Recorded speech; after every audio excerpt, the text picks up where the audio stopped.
Perputaran uang judi online 200 triliun. Wow. Banyak itu ya. Bisa buat bayar uang utang negara nggak? Nggak cukup. Standby. 3, 2, 1, action.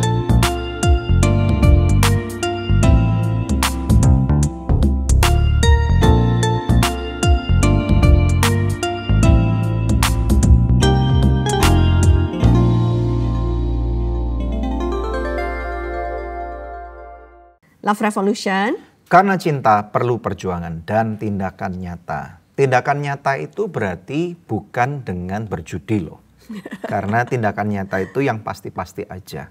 Kalau judi itu kan sifatnya ada probabilitas. Dan orang bilang mungkin 50% bisa kalah, bisa menang, bisa bisa shell gitu ya. Waduh. Tapi tadi aku baca artikel bahwa kemungkinan besar terjadi peningkatan seperti itu. 200 triliun itu kan banyak perputaran uang di judi online di Indonesia gitu. Dikarenakan pandemi kemarin, Daniel, di mana orang nggak bisa kerja, di rumah aja. Jadi mungkin mereka bosen mau main game, tapi ada game yang terselubung ya. Jadi judi tapi diselubung seperti game gitu. Nah, terus juga tekanan ekonomi, ada orang-orang yang kehilangan pekerjaannya atau dirumahkan, jadi penghasilan kurang. Jadi mereka berpikir bahwa itu bisa menjadi alternatif untuk mendatangkan income tambahan buat keluarga mereka. Nah ini sebenarnya yang terjadi ya, bahwa percepatan industri 4.0 ini merambahnya itu luas banget kepada semua sektor. Dan sebentar lagi dalam waktu 5 tahun lagi mungkin sudah industri 5.0 gitu. Nah salah satunya adalah percepatan internet ini membuat segala macam kanal industri itu mulai terbuka dan menjadi online. Salah satunya adalah perjudian. Kamu tahu nggak di Jakarta itu pernah punya kasino? Nah ini mungkin banyak orang yang lupa ya. Bahkan mungkin orang-orang seumur kita pun udah lupa, udah nggak tahu gitu. Dimana Tapi sih? di Ancol. Jadi di Indonesia dulu itu once upon a time perjudian itu dilegalkan. Oh, yang makanya ada tiket-tiket apa itu? Lupa aku namanya. Tidak. Jadi ada kasino. Di Ancol dulu itu di tahun 70-an ada kasino. Kalau di Surabaya itu ada kasino juga, namanya NIAK. Ya. Itu menjadi klub sepak bola berikutnya menjadi namanya NIAK Mitra. Itu asal muasalnya dari kasino itu. Iya, di zaman yang sama dijual itu kan tiket-tiket yang bisa itu. Tidak, itu apa sebelumnya. Sih, Porkas atau apa itu namanya? Setelahnya. Oh. Ya, jadi setelah perjudian kasino ini ditutup, maka kemudian yang namanya raffle tiket atau undian berhadiah, SDSB, Porkas itu tahun 80-an. Ya, jadi ini yang terjadi. Ini rekam jejak perjudian yang ada di Indonesia. Nah sekarang perjudian itu sekarang merambah. Bukan lagi orang sabung ayam, kemudian orang main domino, orang main kartu gitu ya. Atau orang main apapun juga, pakai taruhan, pakai judi bola dan macam-macam. Tetapi juga merambah online. Nah beberapa bulan yang lalu ada seorang anggota DPR, ibu-ibu yang kemudian ketangkep kamera wartawan, yang kemudian dia lagi main judi online di dalam sidang parlemen. Wow. Dan kemudian mengatakan bahwa dia main Candy Crush. Makanya bukan dong. Karena ada orang yang mengatakan gua main Candy Crush mulai dari SMA sampai lulus kuliah, udah level beribu-ribu, nggak ada tuh kayak gitu. Nah inilah yang terjadi, bahwa ini ada yang namanya bisnis tua, ya bisnis kuno. Yang pertama adalah pelacuran, yang kedua adalah perjudian. Kita nggak pernah tahu kapan ini mulai terjadi, ya. Tetapi sejak adanya budaya manusia yang namanya pelacuran dan perjudian ini istilahnya saling 11-12 gitu loh. Selalu akan ada di lapisan masyarakat gitu. Nah sekarang mungkin kalau ditanyakan kenapa sih orang kalau mau berjudi, menurut kamu gimana? Ya itu tadi, karena mereka berpikir bahwa dengan uang yang segini nggak terlalu besar bisa menghasilkan sesuatu yang besar gitu kan ya. Mereka diiming-imingi dengan kemenangan yang berlipat-lipat itu. Tanpa mengkalkulasi atau menghitung dampaknya untuk keluarga dia gitu. Ya, dan kemungkinan besar juga karena mereka merasa bahwa ini uang cepet nih, nggak repot kerjanya. Karena harus diakui bahwa membangun sebuah bisnis atau membangun sebuah karir itu nggak gampang loh. Ibaratnya seperti seorang petani. Petani itu harus menemukan satu tempat yang ladangnya yang dianggap gembur gitu ya. Kalau itu hutan harus dipotong dulu, kemudian dilakukan pembakaran, dan kemudian setelah itu pembersihan. Itu kan prosesnya bisa 1 tahun sendiri. Kemudian membajak itu perlu waktu 1 bulan sendiri. Nyemai atau nabur benih itu perlu waktu beberapa minggu. Nunggu pengairan dan yang lain-lain, mindahkan ke tempat tanahnya yang baik. Itu perlu waktu, dan sampai perlu waktu sekitar untuk membangun punya uang banyak itu bisa bertahun-tahun. Jadi orang-orang malas lah ya, yang tidak mau mengikuti proses, pengennya mendapatkan hasil yang instan gitu kan. Betul. Jadi ini adalah masalah hati dan masalah bagaimana pola asuh daripada orang tua. Kalau orang tua tidak pernah mau ngajarin anaknya untuk susah dari kecil, belajar kerja dari kecil, melewati proses dari kecil, jangan-jangan nanti pada waktu besar anaknya bisa dengan mudah salah pergaulan dan kemudian bisa kena judi dalam bentuk apapun juga, termasuk judi online. Itu di artikel yang sama juga ditulis bahwa yang menjadi korbannya atau pelaku dari judi online ini banyak juga yang orang-orang dari ekonomi menengah ke bawah.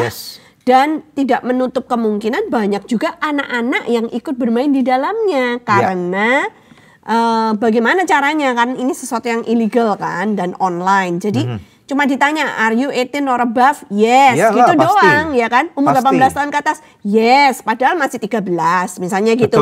Padahal masih 12. Mereka cuma ngaku aja iya gitu. Betul, atau misalnya mereka umur 5 tahun pun nggak ngerti, umur 7 tahun pun nggak ngerti. Tidak ada verifikasi gitu. Ya betul, jadi ini yang terjadi. Makanya itu ini ada ayat firman Tuhan yang mesti kita mengerti nih. Kepada orang-orang yang malas bekerja. Di dalam kitab Amsal 13 ayat 11 dikatakan, harta yang cepat diperoleh akan berkurang. Tetapi siapa mengumpulkan sedikit demi sedikit menjadi kaya. Jadi di dalam firman Tuhan tidak pernah mengendorse atau mengajarkan cara pintas. Firman Tuhan selalu mengajarkan untuk kita itu menghadapi proses. No process, no progress. Jadi kalaupun hari ini kamu membangun karir dengan susah payah, hadapi saja ya. Kalau kamu melakukan perjudian, maka ini istilahnya apa ya? Kamu meraih fata morgana. Ada harapan-harapan palsu yang kemudian kamu mau pegang, dan yang menyakitkan adalah ketika kamu mau pegang tiba-tiba sirna. Dan kemudian kena omongan lagi dari teman-teman, ikut lagi judi. Semakin lama perputarannya akan semakin gede. Sampai kemudian yang terjadi tidak sedikit cerita bagaimana orang-orang yang kecanduan judi itu kemudian sampai dari mungkin puluhan ribu menjadi jutaan, jutaan menjadi puluhan juta menjadi ratusan juta, dan kemudian mereka nggak punya alat untuk membayarnya. Jadi jual-jual barang yang mereka punya, harta benda, rumah, mobil, semua digadein buat berjudi. Judi onsite ada bandarnya. Ya nggak apa-apa, oh nggak apa-apa, kamu pinjemin duit dulu nih, perlu berapa, 100 juta nggak apa-apa, kamu punya apa gitu. Jam tangan oke lepas, kasih. Kalau jam tangan nggak apa-apa, jam tangan kalah lagi, punya apa, rumah, aku punya rumah kok. Ya sertifikat ada di rumah kok. Ya oke bawa sini dulu, nanti aku pinjemin uang 10 miliar, langsung. Kalau itu sudah bergulir terus, jangan lupa bahwa yang namanya bandarnya itu adalah sindikasi mafia. Dan mereka kemungkinan besar atau bisa dipastikan orang-orang yang tidak akan ngelus-ngelus kamu, tapi adalah orang-orang yang kejam, tidak punya belas kasihan. Jadi dalam semalam bisa hilang tuh rumah, bisa langsung diusir keluar gitu. Dan kemudian kalau tidak bisa punya alat bayar, kamu punya apa lagi?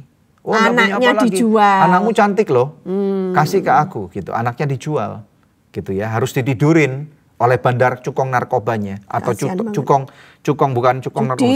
judi ini. Tapi orang-orang yang menjadi cukong judi kemungkinan besar 11-12 dengan cukong narkoba ini juga. Karena apa? Semuanya illegal gitu loh ya. Dan kemudian ini nanti akan masuk lagi ke trafficking. Nanti anakmu yang kamu jual itu akan dijadikan pelacur. Nah, udah terus gimana nih? Aduh. Ya, menyakitkan sekali kan? Ya. Nah, kemudian kalau misalnya kena judi online kan nggak ada mafianya, Pak. Maksudnya kan nggak ada orang-orang yang kejam ini. Tunggu dulu, kamu dapat duitnya dari mana? Supaya cepat pinjol. Nah, pinjol bunganya berapa? Kemungkinan besar 1 bulan bisa 10-20% 1 bulan. Ya, ini bukan lagi mencekik, ini membunuh kamu. dengan kebodohan yang mengatakan kan ada kemungkinan menang 50%, kan ini cuma 10-20%.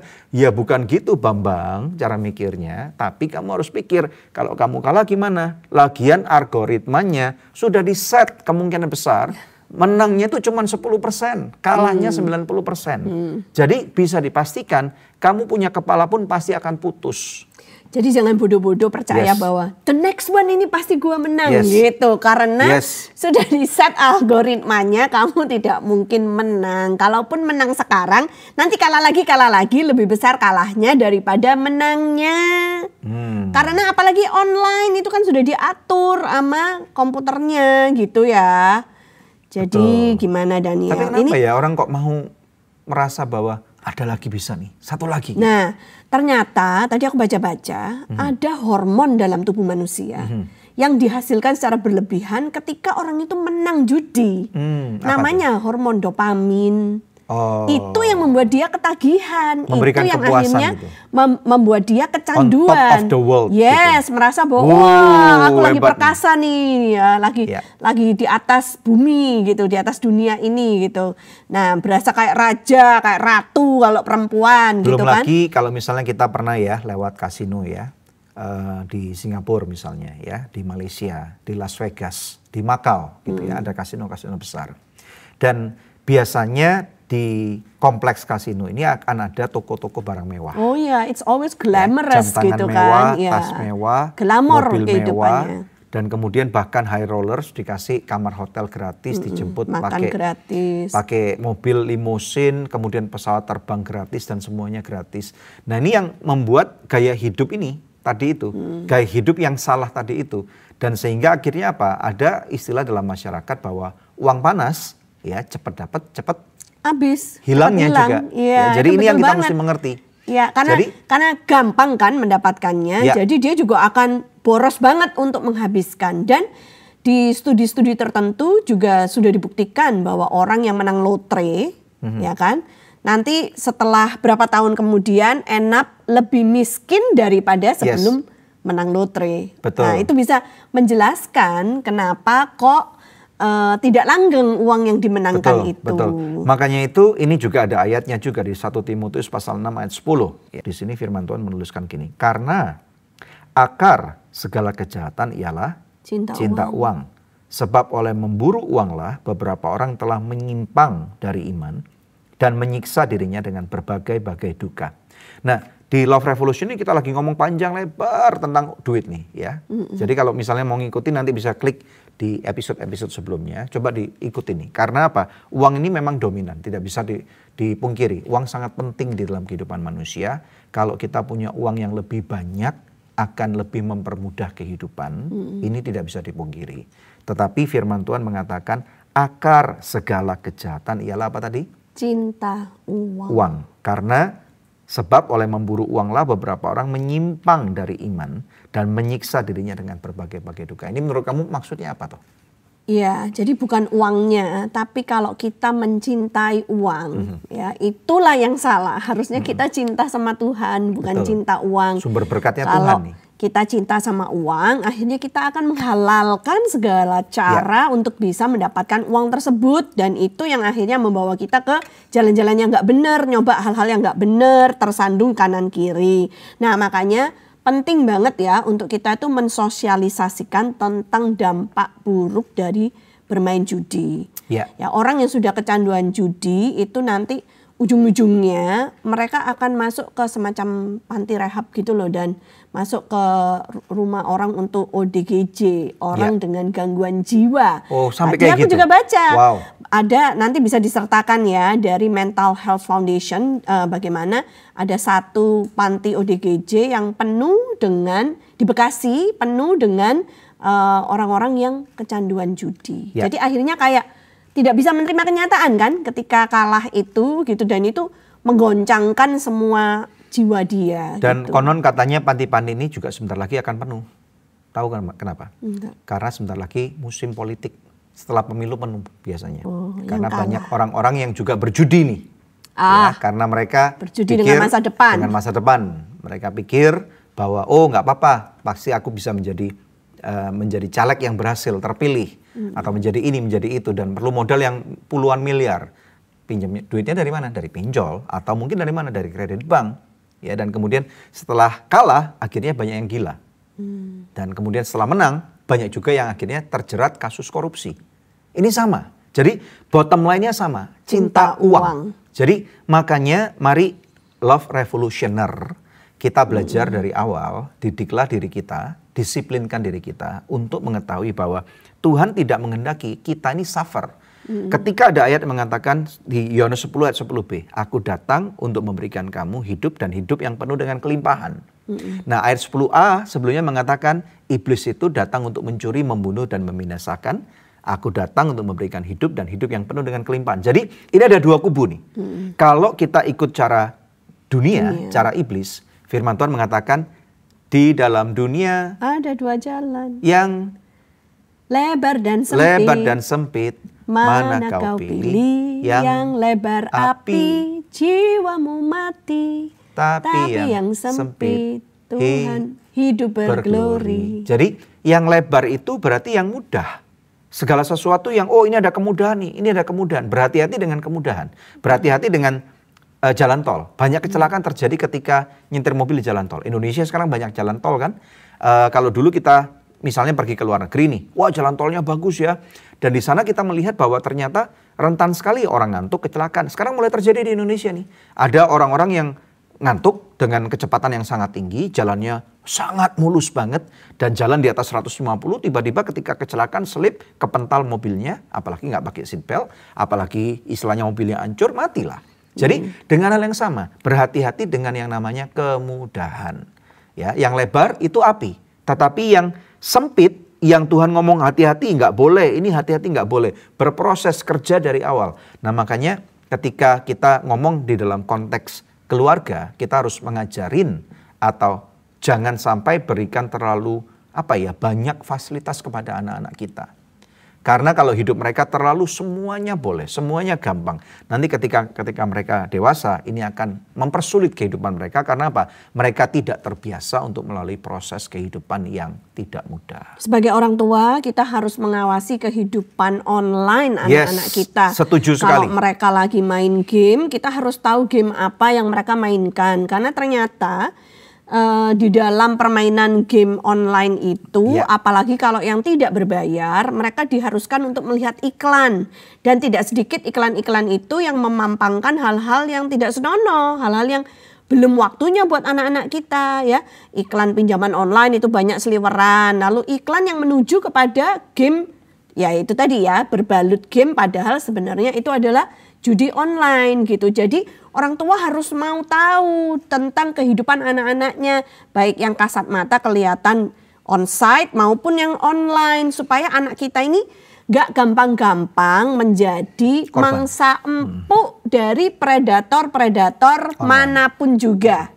Bisa predator seksual, bisa predator judi macam gini ya kan, bisa predator narkoba, bisa predator trafficking, macam-macam. Jadi kita harus lindungi anak-anak kita gitu. Aku mau tanya sama kamu kok ngerti sih tentang game-game tadi itu gimana sih? Nah jadi ceritanya gini ya, saya itu dari dulu memang gak suka main game ya kan.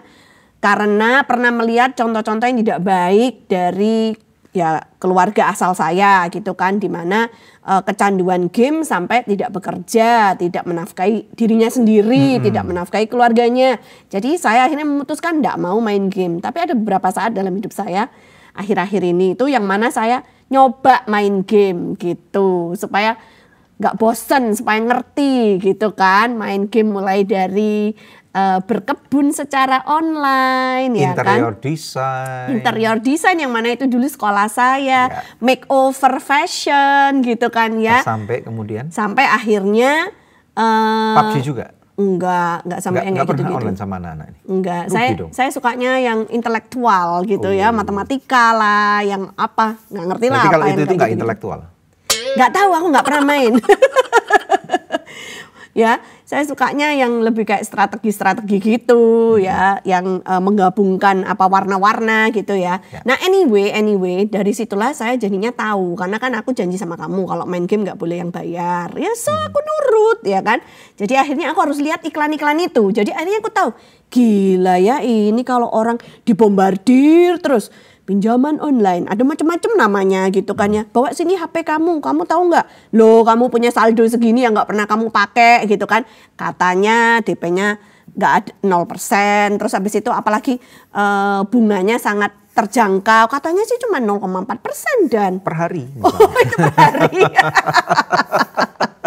Ya gitu. Nah cuman aku menyadari kalau orang itu ngelihat gini terus apa lama-lama nggak kepengen. Apalagi kalau misalnya ada kebutuhan yang mendesak. Wah ini kan kayaknya solusi yang gampang tanpa berpikir panjang gitu. Dan macam-macam lagi. Ada yang open BO lah macam-macam gitu. Ada yang VCS lah. Itu iklan berseliweran. Apa VCS? Video call seks kayaknya. Tapi aku nggak pernah ngeklik. Ya cuman aneh aja gitu. Aku cuman mempelajari. Yakin? Aku cuman mempelajari aja seperti apa sih gaya hidup orang-orang main game. Kalau video seks sama aku aja. Hush, nggak usah ngomong di sini kali.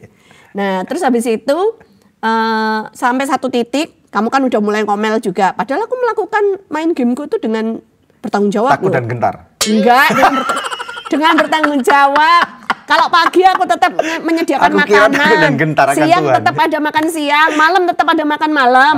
Aku melakukannya di jam-jam yang senggang, ya nggak mengganggu siapa-siapa. Tapi kamu terganggu karena kayak ngelihat aku handphonean terus gitu kan. Jadi akhirnya satu hari Minggu pulang dari gereja aku memutuskan ini tidak ada artinya buat aku tidak terikat. Aku delete semua gameku dan sekarang aku nggak main game lagi. Aku punya kuasa untuk menghentikan kapan aku mau main game dan kapan aku tidak mau main game lagi. Betul. Aku tidak mau terikat oleh apapun juga yang mempunyai sifat candu. Nah, kupikir kita masyarakat juga perlu belajar ya untuk take authority, ambil otoritas. Jangan sampai hidupmu tuh gampang banget gitu ya untuk terikat sama ini, terikat sama itu, terikat sama apa lagi. Ambil otoritas, apalagi sebagai anak-anak Tuhan. Kita udah dikasih kuasa sama Tuhan supaya kita tidak menghambakan diri kita terikat pada apapun juga yang ada di dunia ini. Setuju. Apa yang terlepas di bumi, terlepas di surga gitu. Apa yang terikat di bumi, terikat di surga. Ayo kita lepaskan kecanduan-kecanduan kita termasuk kepada game online, judi online, pinjaman online. Nah inilah yang dikatakan oleh firman Tuhan tadi, aku datang untuk memberikan kamu hidup dan hidup yang penuh dengan kelimpahan atau live life to the fullest. Ini tidak menjanjikan bahwa kita akan pasti jadi orang kaya raya karena kekayaan kaya raya ini tidak ada hubungannya secara langsung ya dengan kebahagiaan loh. Ya, memang uang bisa mempermudah orang untuk memfasilitasi kebahagiaan itu iya kita percaya. Tetapi kalau dikatakan bahwa kalau kamu kaya uangnya banyak itu sumber kebahagiaan itu salah total. Justru banyak orang yang sudah kaya raya, mereka hidupnya hampa dan di dalam hidupnya karena tidak settle gitu ya, mereka belum selesai dengan hidupnya. Kemudian kekayaan malah menghancurkan mereka, memisahkan mereka dari hubungan suami istri yang sehat, memisahkan orang tua dan anaknya, dan bahkan kemudian memisahkan mereka dari Tuhan yang mereka sembah. Jadi yang mereka harus lakukan kalau gitu ya, coba kalau punya uang tabur dong, cari orang-orang siapa yang bisa dibantu. Tanyakan kepada gereja kamu, proyek-proyek gereja mana, proyek-proyek misi yang bisa kamu bantu. Hal itu akan membuat hidup kamu menjadi lebih berarti. Itu akan menunjukkan bahwa kamu tidak cinta uang tadi itu. Ya, jadi kamu akan mempunyai satu misi kehidupan. Understanding the purpose of your life. Nah ini adalah greater goods yang kita dapat mengerti. Sehingga keluarga kita akan lebih apa ya? To live life to the fullest tadi itu. Terus jangan pula nanti deception masuk gitu kan. Deception itu apa? Penipuan. Lebih tepatnya lagi? Penipuan. Penyesatan. Nah, jangan sampai ada penyesatan akhir zaman terus masuk. Gimana kalau aku judi online, menang, terus aku sumbangkan ke gereja. Hey! Ya, tentunya nggak boleh, itu salah. Emang kamu mau membodohin Tuhan dengan cara seperti itu? Tentunya itu juga tidak boleh. Dan ini yang terakhir ya, mungkin kita harus ingat juga. Orang yang terikat dengan judi online, ataupun judi onsite, atau judi macam apapun juga, ini akan rentan sekali dengan kekerasan dalam rumah tangga. Sambung menyambung. Yes, episode sebelumnya kalau nggak ngerti apa sih KDRT itu, kenapa nggak boleh KDRT, lihat di episode sebelumnya. Nah karena ini 11-12, erat sekali. Orang yang lagi depresi karena kalah judi, kemudian dia udah nggak sepaneng gitu ya, istrinya ngomel terus, suaminya ngomel terus, anaknya lapar nggak ada makanan, ya pasti kemudian anaknya dibanting, gitu. Suaminya istrinya ngomelin dia terus, ini tinggal apa yang dipegang akan dilemparin, akan langsung omong-omong bahasa yang kasar, kata-kata yang tidak baik. Jadi erat kaitannya antara judi ini tadi dengan kekerasan dalam rumah tangga. Nah, buat Anda yang sudah terlanjur terjebak atau terikat dalam judi online, berdoa minta pertolongan Tuhan. Betul. Supaya diputuskan keterikatan kecanduan tersebut. Minta tolong kepada orang lain. Minta tolong kepada orang lain, ya, detox dari judi. Stay away from all kinds of judi, termasuk taruhan dengan teman yang kelihatannya harmless. Jangan-jangan nanti bilang gini, ayo taruhan sama gua yuk, gua pasti bisa lepas dari judi nih. Taruhan yang kelihatannya harmless, ya, tidak membawa kesakitan, yang kelihatannya fun, menyenangkan, tapi itu bisa memicu, bisa trigger kembali gitu loh. Konon ya. Katanya siapa yang akan jadi presiden itu ada 3 kandidat, sudah ada ini nih, bandar judinya yang ini. Waduh. Yang ngeset. Wah, itu aku nggak ngerti. Ya, jadi bukan cuma Piala Dunia, termasuk Piala Liga Indonesia itu ada bandar judinya juga. Waduh. Dan yang ditakutkan, yang dikhawatirkan orang, hasilnya ini dikuasai oleh bandar judi. Waduh. Gitu. Kalau odds-nya ternyata yang playernya itu lebih sedikit, ya, atau lebih menang atau lebih tinggi maksud saya, maka bankernya akan mempengaruhi atau bandarnya mempengaruhi supaya playernya kalah. Semoga tidak demikian. Apakah mau negeri kita ditentukan mau. Siapa presidennya oleh bandar judi? Nggak mau.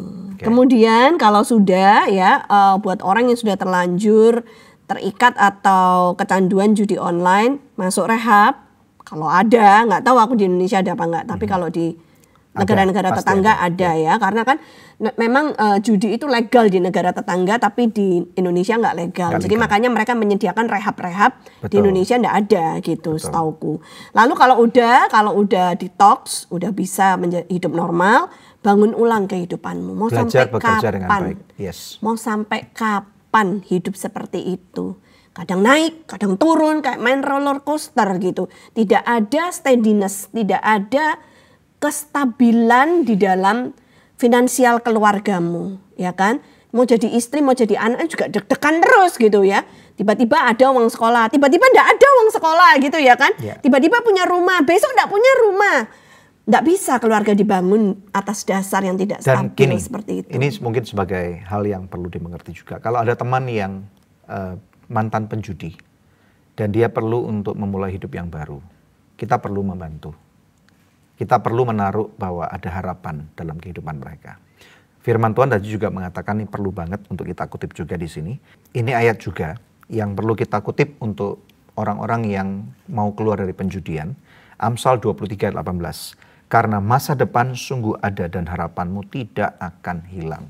Jadi kalau ada teman-teman kita yang mantan penjudi dan mereka mau mentas, kita harus fasilitasi mereka. Bantu mereka untuk carikan pekerjaan. Kalau kita cuma menghakimi, lu penjudi. Dan kemudian kita diam aja, tidak tahu kesusahan mereka. Karena cari pekerjaan tidak gampang. Dan mereka sudah terbiasa perputaran uang yang banyak. Dan puluhan, gampang. ratusan juta yang banyak. Kalau kita nggak memfasilitasi mereka, maka kita hipokrit. Kita munafik di mata Tuhan. Fasilitasi mereka, bantu mereka untuk mendapatkan pekerjaan yang layak. Atau gitu. Usaha apa. Atau gitu kalau mereka memang mau memulai usaha, kalau memang kamu punya uang lebih dan mereka butuh modal ini, kasih pinjaman gitu. Kalau mereka mengatakan boleh nggak aku pinjam, aku sudah melakukan usaha-usaha ini, dan coba dicek dulu, jangan cuman dikasih pinjaman gitu aja, jangan-jangan nanti dibuat judi lagi, gitu ya. Karena alangkah mulianya kalau misalnya kita dengan sedikit berkat yang kita punya, kemudian bisa membantu teman kita yang memang sudah berusaha dan kemudian untuk perputaran bisnis mereka yang baru, ya udah deh pinjamin duit itu, ya relakan bila perlu, ya mungkin dalam waktu yang 3 bulan, 5 bulan, 1 tahun, relakan supaya membantu mereka, supaya apa ya, mereka bisa melakukan pembuktian kepada orang-orang sekeliling mereka, walaupun hidup mereka mungkin tidak lagi glamor, tidak lagi mungkin mudah atau menyenangkan seperti dulu, izinkan mereka untuk berproses, sehingga suatu kali kelak, ketika mereka mentas daripada kehidupan kelam mereka, ternyata Tuhan bisa pakai kita untuk menaruh masa depan yang baru di dalam kehidupan mereka. Ya, semoga episode ini menjadi berkat buat kalian. Kalian silakan tinggalkan komentar dan jangan lupa tentunya untuk subscribe dan sharekan kepada mereka, atau kalau kamu tahu ada teman-teman atau keluarga yang sedang bergumul dalam perjudian, kasih kepada mereka supaya kita jadi berkat bersama-sama. Oke? Ya, Love Revolution. Karena cinta perlu perjuangan dan tindakan nyata. Ciao. Ciao.